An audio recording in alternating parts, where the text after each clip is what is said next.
Hello and welcome to the in-depth series section of Drishti IAS. I'm Aisha, and in today's episode we will be discussing about the topic of the classical languages of India. Whenever we talk about the Schedule 8 of the Indian Constitution, the term which comes to our mind or the term which strikes our mind is languages. And whenever we talk about languages, what comes to our mind is the official languages. But with the official languages that are 22 in number, there is also one more type of languages in Schedule 8 of the Indian Constitution, and that is the classical languages. The classical languages of India, which are 6 in numbers. So we will be looking about the classical languages.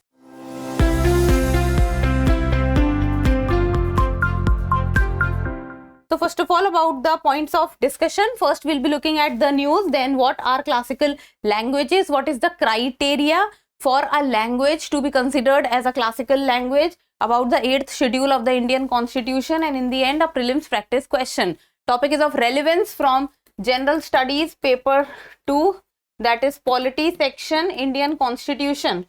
So let's begin. The news talks about center set to tweak criteria for according classical language status. So first of all, classical language. So the criteria for according a language, the status of classical language, the center is thinking to change the criteria or to make some changes in the criteria. That is set to tweak criteria. Tweak means change or twist, or some change is coming in the future. So what is happening as of now is the Maharashtra Assembly elections are upcoming, and the Maharashtra Assembly election are upcoming, and as a result, according the status of classical language to Marathi, is the demand is now rising. And it is not that only the demand for Marathi language to be included or inducted in the classical language category. In earlier times also we have seen different states raising the demand, like for example West Bengal raises the demand for Bengali to be included in the classical language list, then there is Assamese, then there is Maithili, and Marathi is one of the most prominent demand that the Marathi language should be included in the classical language list under the Schedule 8 of the Indian Constitution. So the central government has decided to tweak criteria for giving this special tag. So the central government as of now is thinking that the criteria which is as of now present, that criteria needs some change. So in the coming times we might see that the criteria for according any language, the status of a classical language will be changed. So since that time, the new status for the Marathi language will be given after this change of criteria for any language to be accorded the classical language tag. The Linguistic Experts Committee was formed under the Union Culture Ministry, and the Linguistic Experts Committee suggested some changes in the criteria for according classical status to any language. So the Linguistic Expert Committee also suggested some changes, and the new set of criteria will be officially notified by a Gazette notification after it is approved by the Union Cabinet. So a Gazette will be in the coming time, will come up, and after that only the change in criteria will be notified. Linguistic Experts Committee, the representative of the Linguistic Experts Committee will be from Union Ministries of Home and Culture, and 4 to 5 linguistic experts will also be there in the committee.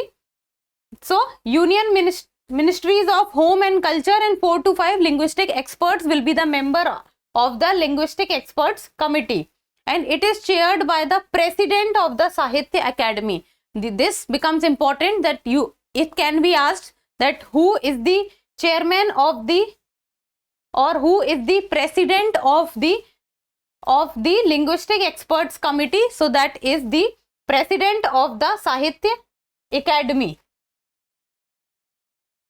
Now what are classical languages? So whenever the term classical languages comes, and how many classical languages does India have? That is in total 6 in numbers, and that is Tamil in the year 2004, Sanskrit in the year 2005, Kannada year 2008, Telugu 2008, Malayalam 2013 and Odia 2014. So the most recent language to be accorded the status of classical language is Odia in the year 2014, and the first entrant in the category of the classical language is Tamil in the year 2004. So after 2014, no entrant has entered into the category of the classical languages. So as of now, there are only 6 languages which are under the category of the classical languages in India. Then classical languages are listed in the 8th schedule of the Indian Constitution. And what are the benefits a language get when it comes under the category of a classical language? So the benefits are, first, 2 major annual international awards for scholars of eminence in classical Indian languages. So the language which enters into the category of classical Indian language, 2 major. So 2 major annual international award for scholar of that language. Then second is the Center of Excellence for Studies in Classical Languages is set up. So Center of Excellence will be set up. Then the University Grants Commission. The University Grants Commission is requested to start with, at least in the central universities, a certain number of professional chairs for the classical languages so declared. So whichever language comes under the category of the classical language, the University Grant Commission, so UGC itself will create or will start professional chair of that language. So if a language comes under the classical language, the promotion of that language will be more, the recognition of that language will be more, the scholars of that language will get recognition, or scholars of eminence will also get international awards, and Center of Excellence will be set up. So that language will be promoted. Now, what is the present criteria for any language to be accorded the status of the classical language in India? So the criteria as of now says that the language has to be of high antiquity of its early text recorded history over a period of 1500 or 2000 years. So the high antiquity value of the text and the recorded history should be of the time period is 1500 to 2000 years. Second, a body of ancient literature or text which is considered a valuable heritage by generations of speakers. So ancient literature and texts of that language has to be there. Then the literary tradition be original and not borrowed from other speech community. So originality, authenticity and credibility of that language has to be there. Then the classical language and literature being distinct from modern. It has to be different or distinct or separated from the modern. There may also be a discontinuity. There may also be a discontinuity between the classical language and its later forms or its offshoots. So, see, this is an important thing because this is the criteria as of now, and in this criteria only certain changes in the coming time can be seen. But as of now, the criteria is this for any language to be accorded the status of the classical language. Let me repeat: high antiquity of its text, then ancient literature and text should be there, then it should be original, the literary text should be original, and then it must be distinct from the modern text. It means the language must have its originality, the language must be old, the language must be having text or tradition which talks about its credibility or which talks about its heritage or long-standing legacy, and the language has to be distinct from others. Then the 8th schedule under which the classical languages comes. As we studied about the classical language, let us know about the other aspect of the 8th schedule, and that is the official languages.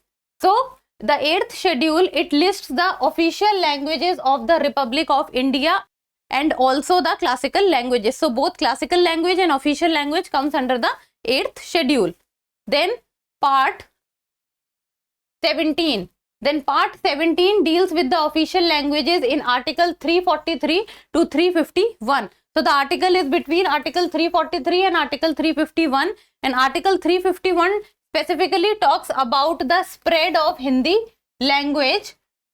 Article 351 talks about the spread of Hindi language to develop it so that it may serve as a medium of expression for all the elements of the composite culture of India. So the article 351 talks about the promotion of the Hindi language. Then official languages are 22 in number, and if we talk about the amendments, because 22 official languages were not originally in the constitution. Originally there was 14. After that many languages were added. Like for example, the 21st Amendment Act of 1967 added the Sindhi language. Then the 71st Amendment Act of 1992 added the Konkani, Manipuri and Nepali language. And the 92nd Amendment Act of 2003 added 4 more language, and that is Bodo, Dongri, Maithili and Santhali. So originally the original constitution did not contain 22 languages. It was 14, then became 15, then 16, 17, 18 and 19, 20, 21, 22. So by 21st Amendment, 1 language was added, that is Sindhi. Then 71st Amendment, 3 language was added, that is Konkani, Manipuri and Nepali. Then by 92nd Amendment Act, 4 language was added, Bodo, Dongri, Maithili and Santhali. And 91st Amendment Act becomes important. It can be asked, it has been asked. Now in the end, a prelims MCQ, and you people need to tell me the answer in the comment section. Which among the following is not a classical language? Is not a classical language? Udiya, Telugu, Tamil or Maithili? So easier one, we have discussed this in the video also. So give me the answer in the comment section. And that's all for today. Thank you so much for watching. Till we meet next time. Keep reading, keep writing and keep subscribing to the channel. Thank you.